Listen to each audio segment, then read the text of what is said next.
There is a light that never goes out. Morrissey's words seem to say it best. That's music for me. I feel like I've gone through my whole life knowing this, but have doubted it. Yet, even though I've neglected it, abused it, took it for granted, it has never left me alone, never betrayed me, never let me down, and it's always there when I need it the most. I was lucky enough to be raised in a very musical household. I danced to Prince in my undies, played soldiers with Bob Marley, ate dinner with Leonard Cohen, woke up to Jeff Buckley. My parents truly shaped my attitude of art, and I'll be forever thankful for it. My father played drums in a lot of bands in the 80s, and kept his drum kit, even after he ceased playing regularly. So I grew up with drums. I think one of the things that really made me take up drumming with real sincerity, after childishly bashing them for so long, was my cousin Jesse. When I was about 7 or 8, Jesse and his parents moved back to Australia after living in LA. Jesse stayed with my parents and me for several months, and I soon found out that Jesse was learning guitar. He always wanted to jam with me on my dad's drums, and although I was still very young, this radically matured my attitude towards my instrument. I approached the drums with an entirely different mindset all of a sudden. I no longer wanted to just bash the drums. I wanted to play them. I started school and was encouraged to participate in all the extracurricular activities. I did so gladly. So for 13 years I went through all the choirs, bands, musicals, and private tuition my school had on offer.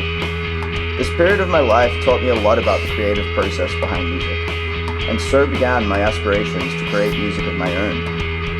In grade 7 I formed my first band. We were called the Basement Circus. We would rehearse in the unused music rooms after and sometimes before school, and would cover all of our favorite songs. At the end of the year, we competed in a battle of the bands at my school fete and won first place. This performance was very significant for me. I suppose it was the first time that as a musician, I performed music that I wanted to perform in order to express myself as a young person. I guess the first time that I rocked. It was electrifying. A year out of school, I moved to Melbourne and began a chef apprenticeship. I myself have a hard time understanding what exactly compelled me to do this so suddenly. I think it was partly for love and partly because I had a lot of anxiety surrounding my musical passions. For as long as I can remember, I'd always been told things like, music's great, but you need another string to your bow, or you need to get a qualification, or you're an idiot, you'll never have any money, or even it's selfish to pursue music. I'd like to quickly note that none of these sentiments were ever really voiced by my parents. They have always been truly and unconditionally supportive of me. But yeah, basically I ended up working ridiculous hours and realized after almost a year that I hadn't stopped practicing guitar, bass, or my drumming rudiments. And that small realization, as dumb as it may sound, really hit me. Here I was working all night, getting home at 2 a.m. in the morning, and sitting in the dark in my filthy chef whites playing bass with headphones on. What was I doing? On my one night off a week, I used to rehearse in a band called Freudian Lips. Why couldn't I just surrender myself to music like I so obviously wanted to?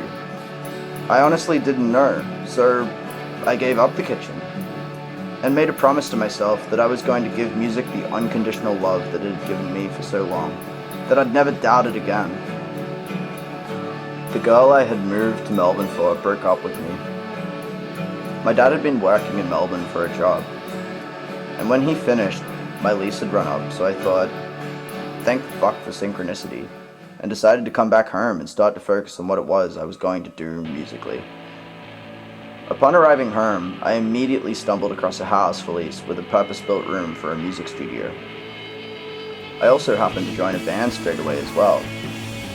I had been writing a lot of post-punk, Sisters of Mercy-esque, Gang of Four-esque, Fugazi-esque music on my own for quite a while and was eager to bring this music of mine into an ensemble context. I was searching for band members when I asked an old friend from school, Jack, if he still played guitar, and if he did, if he'd like to play in a band I was starting. Instead of saying yes or no, he just asked me if I'd like to play in his band, Hypnotic Bedrooms. So I agreed to come for an audition on bass. With stated influences such as My Bloody Valentine, Deer Hunter, the Brian Jonestown Massacre, and the Jesus and Mary chain, I was confident I had joined a group of like-minded people who all were eager to make great music. This was soon realized upon my first rehearsal with them. I loved their music, and I immediately started focusing on this band. I moved into the house with a studio in it, and it quickly earned the nickname Hypnotic HQ. We played lots of gigs and house parties, particularly in Brisbane. We engaged in numerous recording sessions, and we gained to a degree a bit of notoriety as a live act. I've had a great time playing with Hypnotic Bedrooms, but recently have agreed with the band that it's best that we go on hiatus while the lead singer Josh is traveling abroad in the USA. Also, since being back from Melbourne, I have started another band called Sad Beach Music. One of the members of this band is, funnily enough, also a BPM first year. Her name is Gabrielle Lamb. It is a band I am very passionate about and pour a lot of time and effort into. We are hoping to record an EP, which will include the tracks that I intend to submit for my folio this semester. We have a very unique sound that I've been honing in on for a long time, that heavily draws inspiration from shoegaze and garage bands, but still retains a very poppy element. I am eager to release our recordings and begin to seek out gigs. I guess this means I'm here.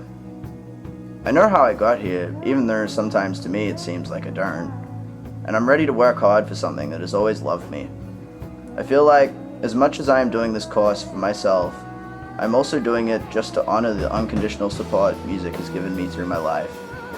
I hope that one day music that I make might reach someone in a way that so many other musicians have reached me.